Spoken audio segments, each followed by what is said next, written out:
Well, welcome again to Trak Live. Coming to you live from Sandstone's Trak Fertility headquarters here in beautiful Livermore, California. It's Men's Health Week. We're talking everything sperm health, men's health, fertility, building awareness. This is your chance to talk with experts on these topics, experts who specialize in men's health and fertility. And we are ecstatic to be joined today by Dr. Jamin Brahmbhatt of the Pure Clinic in Orlando, Florida. Dr. Brahmbhatt, welcome to Trak Live.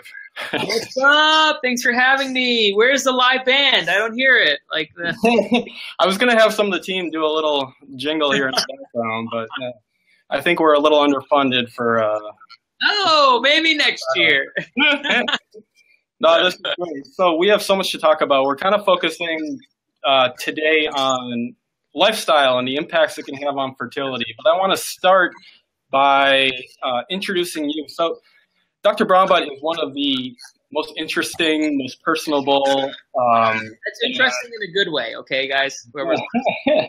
Well, when I describe you to others, I often describe you as you're a guy's guy first and a urologist second. And I mean that in the best way possible, where you take a very personal, passionate approach to this topic, which I think is really fascinating. But let's get into that later.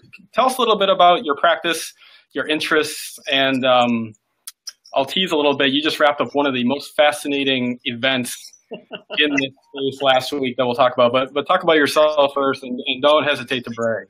Talking about myself is so hard, but you're right. I am a urologist. I work down here in Claremont, Florida, which is right outside Orlando. I specialize in two things: chronic testicular pain, so chronic ball pain. If you go to myballshurt.com, that goes to us, and also infertility. But beyond being a urologist and fertility specialist, beyond being a doctor, I'm very passionate about inspiring men to improve their lives, because I've been through a health journey myself in the past 2 years, and now I realize that at the end of the day, money doesn't matter. None of this spotlight or anything matters. What matters is what change I can make in the time I have. And so that's why you'll see us doing things like the Drive for Men's Health. You'll see us pushing the envelope by doing live semen analysis tests on a bus to, get guys talking about fertility. You'll see us pushing the envelope because I think that's what guys need. Guys need extreme tactics to get them to watch and to listen when it comes to messages of health. So you can find me on social media at Dr. Jamin B everywhere. If there's anything you don't have time to ask right now, I'm more than willing to answer afterwards. Oh, thanks so much. And yeah, I encourage anyone tuning in to upload questions to the comment stream that we can take. You also feel free to email info@trakfertility.com. Follow Dr. Brahmbhatt. So you talked about the Drive for Men's Health, 3,500 miles that you and your partner have done now for 4 years straight to build awareness. Tell us about it. What started this whole crazy endeavor? And I'm going to ask you for some good stories. Just wrap. I can't tell you all the stories, but I can tell you some. No, I'm just kidding. Well, actually, so that's a good point. So you and I was just thinking about this. You and I did an NPR interview earlier this year, which was challenging for us both because we were told we can't use certain words. I don't think we could use the word semen, to which you replied. So hard, no pun intended as a urologist. It was such I remember we used the word ejaculate, but not ejaculate, and we had a lot of fun with it. But, Trak Live, anything goes until Mark Zuckerberg shuts us down. Hey, or maybe he'll join us live. Mark Zuckerberg, please sponsor us. No, but the Drive for Men's Health started off as an idea 4 years ago. My partner bought the Tesla. We're not sponsored by Tesla. It's his Tesla. And we wanted just to take a road trip, and we decided to make it an educational event because it was right around this week, Men's Health Week, right around Father's Day. Both of our fathers were up in New York, up in New Jersey, New York. And then that's what led to the idea of Drive for Men's Health. We drove nonstop all the way up to New York and had over 40 speaking engagements throughout the entire thing. And then that led to, hey, Ray, I'm going to answer your question here just in a second. So then we did the Drive for Men's Health 6,000 miles, the year 2 and 3. And this year we did a different route going from here to New Orleans to Houston to LA, Las Vegas, and then Salt Lake City. And what we try to do is reach out to as many men as we can on the ground and on social media to start talking about their health. And honestly, we want to keep the message very simple. Like, we used to have all these complex messages, but now it's just, hey, Betty, get off the couch, eat better, and get a roadmap for your health from your doctor. It's very simple because we complicate healthcare so much. We just got to keep it simple with men. They get really anxious and nervous and stressed out when we complicate health. But so our message is very simple. So is that it? Get off the couch, eat better, and be a little bit more aware. Is that all you're saying? Are those your top three? Simple, man. It is, man. Get off the couch. Get your 150 minutes of moderate exercise a week. Eat. Diet is and exercise is 80% diet. Cut out the carbs and find a fitness tracker that works for you, or find a friend that's a nutritionist. And find a doctor. Like, a lot of screening is very complicated. Do I go at 40? Do I go at 50? Do I check my balls once a month? Do I check them every day?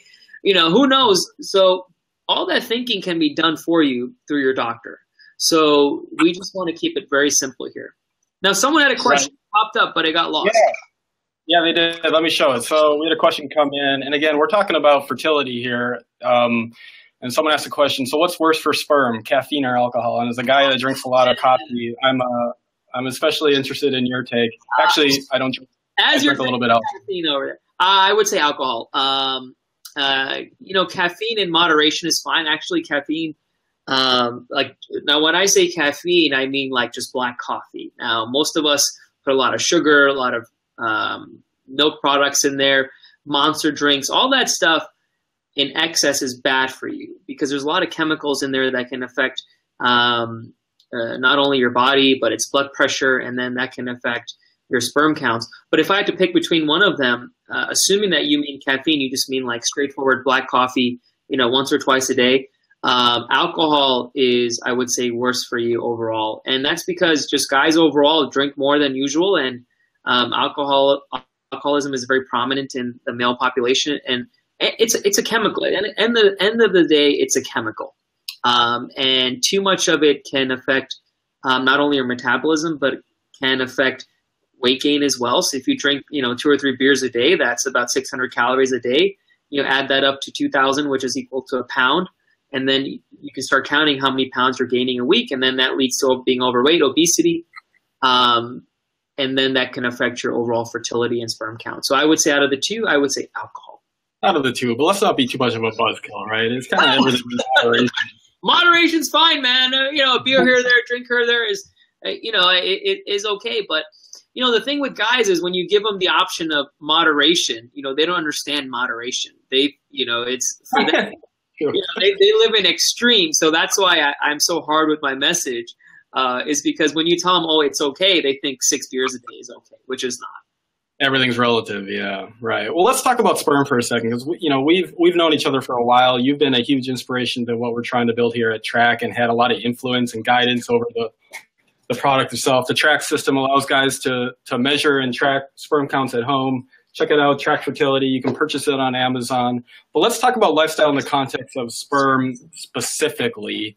I think a big part of what we want to do through our materials, through things like this, is help guys who otherwise probably don't think a lot about sperm. As a young man growing up, it's not really on your radar of thinking about it. And all of a sudden fertility comes around, and all of a sudden it's a priority topic. So what should guys be doing early on or aware of lifestyle wise that you would recommend? Yeah. So, the way I say is like the sperm are basically a gauge of your overall health. So if you have tons of sperm, or you have a high sperm count, and you have a lot of swimmers that are actually moving, and you don't have any abnormalities when we do your semen analysis, usually we get the best semen analysis in the healthiest patients. Because the sperm, the testicles are basically a factory inside of your body. So that factory basically needs the best environment. And the best environment comes from what you're putting inside your body and what you're doing with the rest of your body. So what we're trying to do is push more guys to worry about their health earlier. And what better way to kind of freak them out is by freaking them out by talking about fertility and are you going to be able to have babies in the future? And so this is a good way to get guys engaged at an earlier day. I mean, guys see ejaculate every single day or every other day or whenever. I mean, they're masturbating, they're having sex, but do they ever think about, hey, what's in there? Like, how many sperm counts do I have? So like the guy that came on the Drive for Men's Health with us that did the sperm, the semen analysis with Trak on the bus. Actually, he masturbated on the bus. You know, we don't allow anyone to do anything on the bus, on the bathroom. Like even like we were like, wait, because it starts smelling. But you know, for the goodness of man and all kind and research and education, we let him on the RV. It's all on our website if you want to see it. He did it for a week. I'm gonna guess he wasn't the only one. But that's just... so he, you know, he was actually, he's recently single, and he's like, hey, you know, I'm a little curious about my sperm counts. Oh. So he did it, and he had 40 million. Now, a guy like that, let's say he did have low sperm counts, then we would have him log into the Trak app and start looking at what lifestyle changes he can make. So one excuse that guys always tell is, oh, we don't know what to do. Well, Trak does that for you. So if you have a low sperm count, or if you don't have an optimal sperm count, it'll tell you like, okay, you're eating this, adjust this, or get these supplements in there, or you know, maybe you should increase your activity this way, or maybe you should limit this. It's actually very well made, and I know you guys are constantly collecting data and information from people, and the goal is eventually to kind of fine tune that advice and make it more personalized, which I think is great. So the work all of there is done for you, and you know, if you come to my office, you're going to be in a little closet masturbating, and we're going to check your semen analysis. I actually had a guy yesterday just wear me out about our semen analysis room. And you know, you can't use lubrication. You know, it's difficult to get two people in there, and it's very uncomfortable. So to be able to do this in the comfort of your own home, I think it's a game changer. Yeah, thanks. We had a question come in. So this is either Steve V or it's Steve. But he asked the question, is it true if the semen not thick, he may have a low sperm count? Dr. Brahmbhatt, for you. Steve, I would say no, because your actual sperm is only about 10 or 20% of your ejaculate. So the rest of it is fluid that come from your seminal vesicles or your prostate gland. And all that extra fluid is just there to serve as nutrition and a good environment for your sperm to kind of live in and make it to where it's supposed to make it to, which is to the eggs inside the female. So you can have low ejaculate, you can have high ejaculate. It just kind of depends. And I want to take a pause and let everyone know that what you guys see in porn is not reality. Like, you know, most men don't ejaculate that much. The average size of the penis is not that big. Like, most people don't last that long. So I actually have patients tell me, come in just for that question you asked. And I ask them, where did you see this? And they finally admit to watching it somewhere in some adult film. And then I have to kind of sit down and have a conversation with them, is that is not reality. So your ejaculate volume can depend on what you've eaten, what you drank that day, and the last time you masturbated. So I wouldn't worry about it. But if you are worried, then you can always, you know, get Trak and test it at home. Does it matter though? Does thickness matter when it comes to fertility? Yes and no, but you know what really matters is, you know, the way we do the semen analysis, we wait at least 30 minutes, and we would want everything to kind of liquefy. So if it doesn't liquefy, then there's probably an issue going on in there. But again, it's not a discussion we can have just on here in this short period of time. But if you are concerned, then you know you should just check it and see, and then we can at least have a base to kind of build off of. Right. Hey, we had another one come in. This is actually one I'm super interested in. So, do cold showers actually help sperm count? So this is something that, to be honest, I've been doing for about a couple months. There's a school of thought out there that exposing yourself to these cold blasts kind of does it. I guess it spurs your psyche in a way. It instills that flight or what do they get, fright or flight type mentality that we've lost by living in air conditioning and temperature controlled climates for a long time. So we know heat is a factor, but what do you think about cold showers? Is that something you will recommend for guys in terms of fertility, or is that? I don't think it really matters. It's such a short period of time. You know, I follow these like trainers on Instagram, and there's this new wave of guys for muscle recovery doing these cryo freezes for 5 minutes where they basically freeze themselves. I mean, I don't really understand the science, but I think it's like one of those things like cupping, like, you know, it looks cool and people start doing it, but what is the true research behind it? I don't think there's really like grade A evidence based like that this stuff works, but if you want to take a cold shower, go ahead. I mean, I know a lot of fitness experts recommend it because of exactly what you said. It kind of gets you going and helps your like adrenaline. But from a fertility standpoint, I don't think that short spurt of being in cold or short spurt of being in hot is really going to affect it at the end of the day. Cool. Okay. So not moving the needle. That's good to know. Hey, I know you're between clinics, so we don't want to take too much of your time, but I did want to ask you, I'm always interested in. I do work. Most people think I don't work because I'm always doing stuff like this, but I actually am working. So it's clearly you're doing something. So. My question was, what sparked your interest in this area? Take us back to a young Jamin Brahmbhatt when you said to yourself, I want to go into urology. What sparked that passion? You want the honest answer or the book answer here? So I always wanted to be a general surgeon, so I spent a lot of my med school career doing research in general surgery. So then I started my general surgery rotation, which was, I think, about 2 months long, and I hated it. And everything I thought about it, I just didn't mesh with the mentality. I don't think my personality, which is really outgoing, fun, but can be serious, really mesh with the general surgeon mentality. And so, we get to choose two sub eyes, like basically like a week within surgery, and I chose the easiest ones. So I think it was like urology and something else. And I started urology, and I'm like, holy crap, I love this. I didn't even realize that there was a specialty of urology, and I didn't even know what they did. But the second I walked in, I saw my first robotic prostatectomy.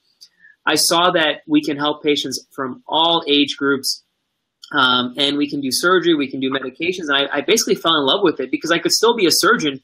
It was just a highly specialized surgeon of the genitourinary tract. And then that's what got me excited, and then I started my whole path. It's a very competitive specialty. There's only about 250 training spots a year. I'm not sure how I got in, but I did. Thank you, God.